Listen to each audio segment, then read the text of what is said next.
بسم اللہ الرحمن الرحیم۔ محترم سامعین و ناظرین، السلام علیکم ورحمۃ اللہ وبرکاتہ۔ امید ہے آپ اللہ تعالیٰ کے فضل و کرم سے خیریت سے ہوں گے۔ اللہ تعالیٰ آپ کو، آپ کے اہل خانہ کو ہمیشہ اپنے حفظ و امان میں رکھے، آمین۔ کڑوے گلاب سلسلے کا ولاگ پیش کرتا ہوں۔ ولاگ شروع کرنے سے پہلے گزارش ہے کہ جن دوستوں نے ابھی تک میرے یوٹیوب چینل بی اے رشیدی، یہ میرے یوٹیوب چینل کا نام ہے بی اے رشیدی، کو ابھی تک سبسکرائب نہیں کیا، وہ اسے سبسکرائب کر کے، لائک کر کے بیل آئیکن کو ضرور پریس کیجیے گا، تاکہ آئندہ ایسے ہی دلچسپ اور معلوماتی پروگرام آپ تک باقاعدہ بر وقت پہنچتے رہیں۔ شروع کرتے ہیں آج کا ولاگ کڑوے گلاب سلسلے کا۔ تو عنوان ہے جناب حضرت بش کا دورہ جنوبی ایشیا۔ امریکہ کے صدر حضرت بش ہندوستان کی ناز برداریاں اٹھانے، اس کی تیل مالش کرنے، علاقے کے دیگر پہلوانوں کو نئے گر سکھانے اور ہند کے کشمیر میں ننگے انسانیت، خون خرابے، کشمیریوں کی نسل کشی اور انسانی حقوق کے گرتے ہوئے گراف کو اوکے کرنے، سائنسی، تکنیکی، دفاعی، صنعتی اور کاروباری سرپرستی کے لیے وہاں تشریف لے گئے۔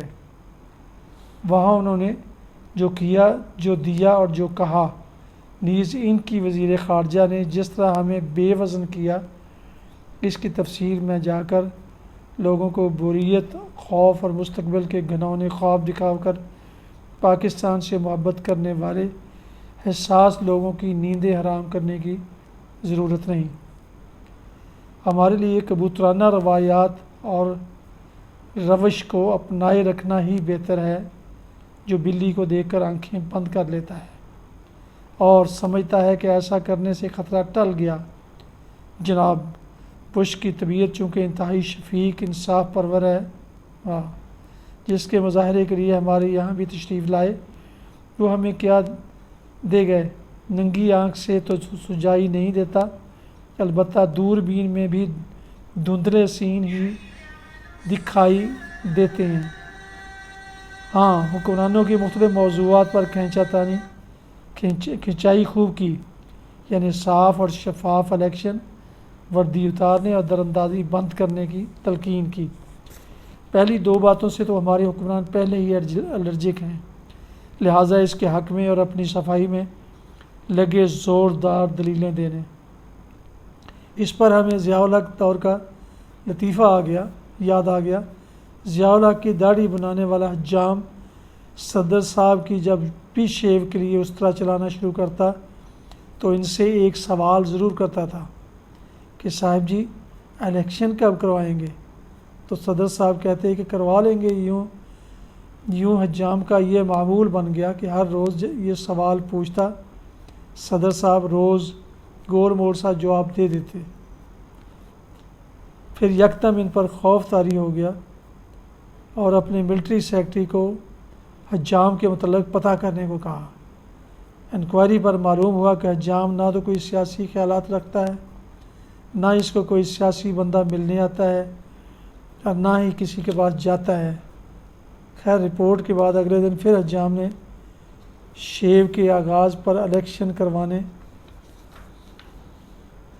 والا سوال داغ دیا۔ صدر صاحب آگ بگولا ہو کر بولے، اوے نہ تو سیاسی ہے، نہ تو نے الیکشن لڑنا ہے، تو پھر یہ سوال ہر روز کیوں کرتا ہے؟ آخر تجھے الیکشن کی اتنی فکر کیوں ہے؟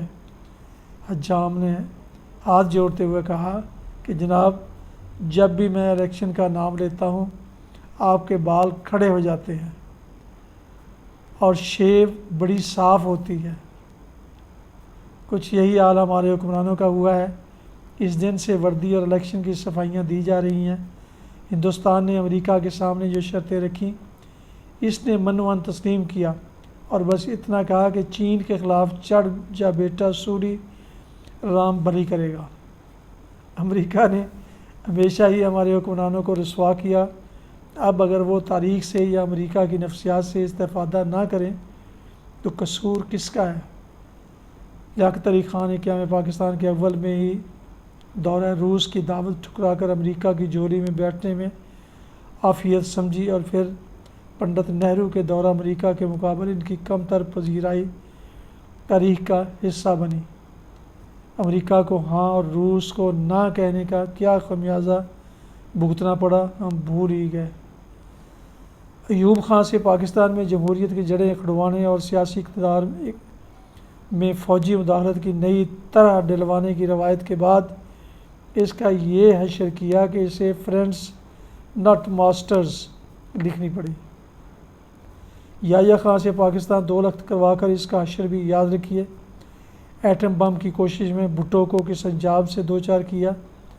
ضیاء الحق کو روس کا افغانستان میں بیڑا غرق کرنے کا کیا انعام ملا؟ پھر تازہ افغانستان پر حملے نے ٹیلی فون کی ایک کال پر دل کے تار کیسے بجے، اور اب کیا انعام ملنے والا ہے ان جفاؤں کا؟ امریکن انرجی وزیر بھی آئے تو ایٹمی توانائی والی بات پر کہہ گئے کہ چھوٹا منہ بڑی بات مت کرو، چندر گپت موریہ کے زمانے میں رہو اور کوئلہ جلاؤ، بس زیادہ باتیں مت مناؤ۔ اور کہا کہ اگر ایران کی پائپ لائن پر تعاون سے بات نہ آئے تو پھر نتیجہ خود دیکھ لینا۔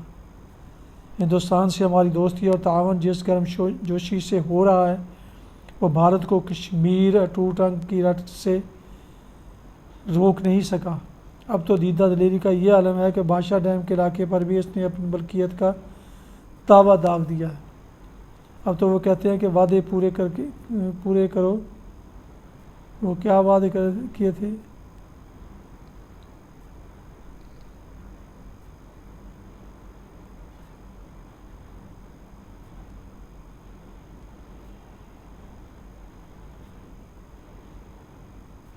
خدا جانے یا کرنے والے۔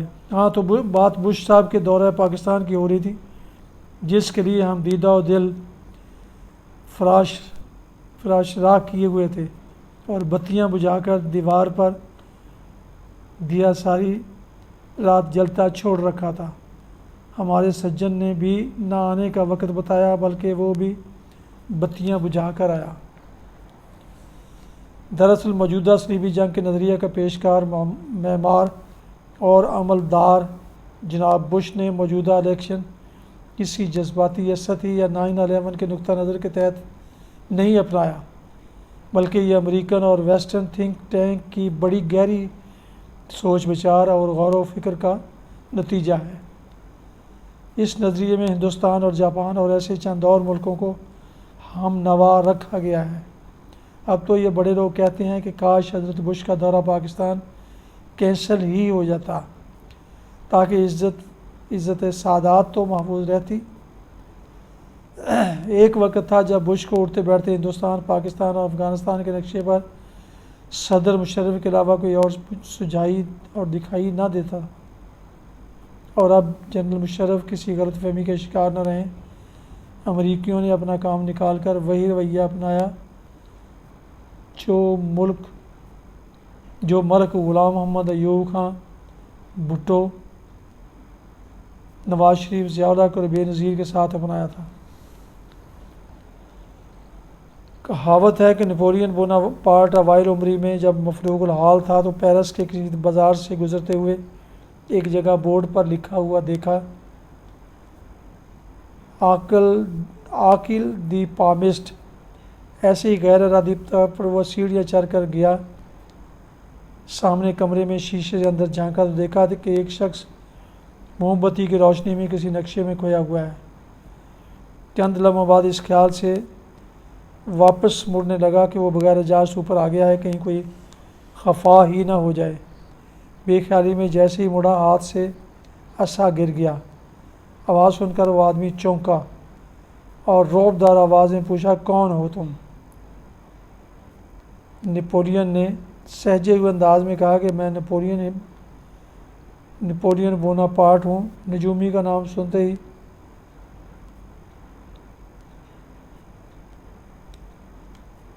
اچھل پڑا، حیرت اور خوشی سے بولا، او خانہ خراب، تم ہی تو سارے فرانس کے نقشے پر چھائے ہوئے ہو۔ اور آج سے تمہارا نام نپولین بونیپارٹ ہوگا۔ بات آئی گئی ہو گئی۔ ایک عرصہ گزرنے کے بعد یوں ہی نجومی کو اپنا دوست یاد آیا جو اب فرانس کے سپاہ و سفید کا مالک بن چکا تھا۔ نجومی نے فال رمل چلائی تو دیکھا کہ اس کے دوست نپولین جو کہ اس وقت روس کے محاذ پر جنگ لڑ رہا تھا کا ستارہ گردش میں ہے۔ وہ بھاگا محاذ جنگ کی طرف اور اس زمانے کے کسی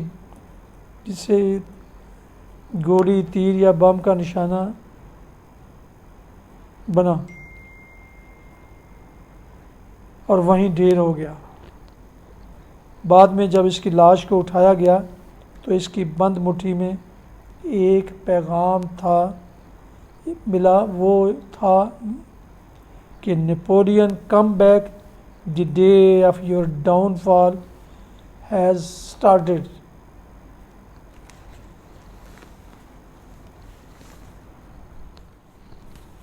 ناظرین سامعین محترم، آج کا ولاگ جس کا عنوان تھا حضرت بش کا دورہ جنوبی ایشیا، یہ ولاگ اور یہ مضمون جناب محمد سمیع بٹ صاحب کی کتاب پاک نگری سے لیا گیا ہے، اور یہ ملک کے مشہور روزنامہ نوائے وقت میں 22 مارچ سن 2006 کو شائع ہو چکا ہے۔ دوبارہ درخواست ہے کہ جن دوستوں نے ابھی تک میرے یوٹیوب چینل BA رشیدی کو سبسکرائب نہیں کیا، وہ سبسکرائب کر کے لائک کر کے بیل آئیکن کو ضرور پریس کر دیں تاکہ آنے والے نوٹیفیکیشن ان کو باقاعدہ ملتے رہیں۔ اللہ تعالیٰ آپ کا حامی و ناصر ہو۔ اللہ تعالیٰ آپ کو، آپ کے بچوں کو ہمیشہ اور اہل خانہ کو ہمیشہ اپنے حفظ و امان میں رکھے۔ اپنا بہت خیال رکھیے گا۔ دعاؤں میں پاک وطن، والدین، عزیز و وقار دوست و احباب، تمام مسلمین مسلمات جو بھی ایمان کی حالت میں وفات پا گئے ہیں ان کے لیے دعائے مغفرت ضرور کیجیے۔ اللہ تعالیٰ ان کی مغفرت فرمائے، آمین۔ اپنا بہت خیال رکھیے گا۔ السلام علیکم ورحمۃ اللہ وبرکاتہ۔ پاکستان زندہ باد۔